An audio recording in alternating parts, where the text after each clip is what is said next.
Voices from History presents Ramesses the Great.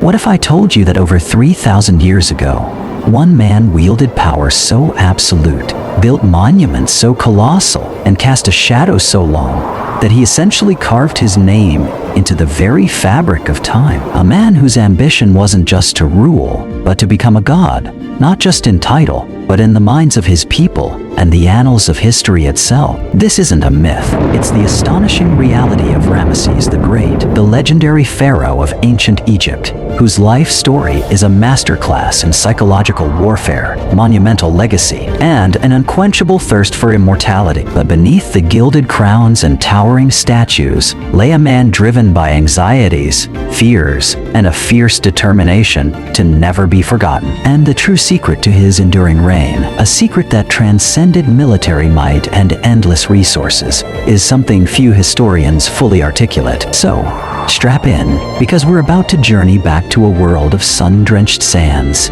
intricate politics, and the most powerful ruler Egypt ever knew, to uncover the surprising truth behind his unparalleled greatness. How does one even begin to grasp the scale of a man who ruled for an astonishing 66 years? Imagine a world without instant communication, without modern logistics, yet this pharaoh managed to maintain control over an empire stretching thousands of miles. Ramesses II, born around 1303 BC, wasn't just born into royalty. He was born into destiny, a destiny he would meticulously craft with every decree, every battle, and every stone laid. His father, Seti I, a formidable pharaoh in his own right, recognized the spark of greatness in young Ramesses early on. At just 14 years old, Ramesses was already participating in military campaigns, not as a mere observer, but as a commander. Can you imagine a teenager leading seasoned warriors into battle against formidable foes? This early immersion wasn't just about gaining experience. It was a deliberate strategy by Seti to instill in Ramesses the mindset of a conqueror, to forge an iron will that would brook no challenge. It taught him the art of war, the psychology of his enemies, and perhaps most importantly, the unwavering loyalty of his troops. But this rapid ascent wasn't without its tensions. Power vacuums are dangerous, and the pharaohs of Egypt knew this acutely. Seti I understood that a clear line of succession was paramount for stability, especially after the tumultuous Amarna period that preceded his dynasty. He didn't just name Ramesses as his heir, he groomed him, educated him in administration, religion, and the complex diplomacy required to manage a vast empire. This was a deliberate cultivation of a future god-king, a meticulous shaping of an individual to embody the very essence of Egypt. Yet, the transition from crown prince to pharaoh wasn't just a coronation, it was a psychological rebranding. Upon Seti's death around 1279 BC, Ramesses ascended the throne, inheriting a powerful but also volatile empire. His immediate task was to solidify his position, not just politically, but in the hearts and minds of his people. He needed to prove himself worthy of the divine mandate, to demonstrate that he was not merely Seti's son, but a unique, divinely appointed ruler. And his first great challenge would prove to be one of the most iconic military encounters in history, the Battle of Kadesh. This wasn't just a skirmish, it was a clash of superpowers, a titanic struggle between the Egyptian Empire and the Hittite Empire, vying for control of the Levant. Ramesses, young and eager for glory,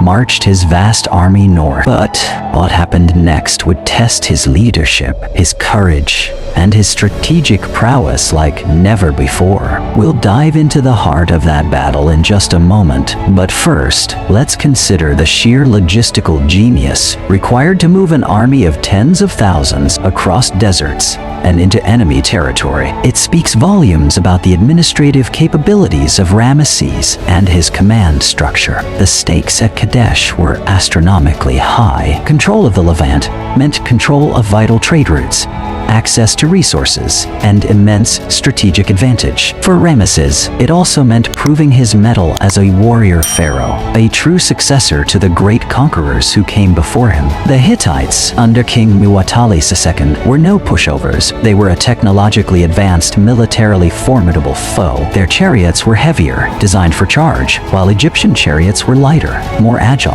and used as firing platforms. The stage was set for a monumental confrontation, one that would etch itself into the historical record through detailed and surprisingly biased Egyptian accounts. As Ramesses approached Kadesh, he made a critical mistake, a miscalculation that nearly cost him his life and his kingdom. He received false intelligence from 2 captured deserters who claimed the Hittite army was far away. Believing them, Ramesses pressed ahead with only his division, leaving his other 3 divisions trailing far behind. This left him dangerously exposed, a vulnerability the Hittites were all too eager to exploit. Suddenly, Mu'attali's chariots, hidden behind Kadesh, launched a devastating ambush on the unsuspecting Egyptian Amun division, crushing it. Imagine the chaos, the terror, the sudden realization that you've been lured into a trap, facing an overwhelming enemy with your forces scattered. Ramesses, however, refused to break. Surrounded and outnumbered,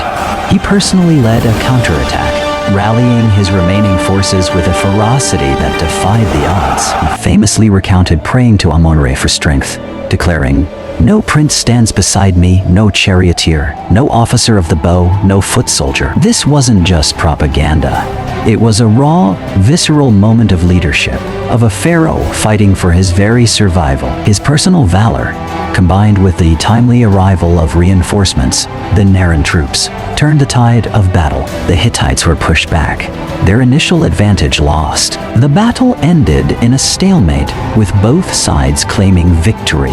But for Ramesses, the psychological victory was undeniable. He had faced annihilation and emerged, not just alive, but with his reputation as a warrior king solidified. And the lessons learned from Kadesh, the cunning and deceit of his enemies, would shape his future policies in unexpected ways. If you're finding this journey through time as fascinating as we are, hit that like button and subscribe to Voices from History for more untold stories of leadership and survival.